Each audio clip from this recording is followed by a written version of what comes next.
derdimin dermanları. Gün gelir pişman olur, nefsinin kurbanları.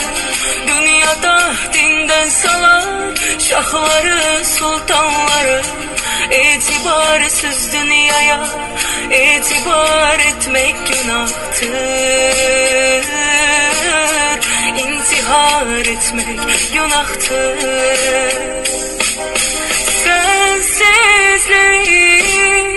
Sensizlik çok çetin dünyada. Gam yazılmış kismetim, kalmayıp takatim. Sevmeyin niyetim, şahit olmaz kalbime Allah'ımdan başka bir ses. Salar sessiz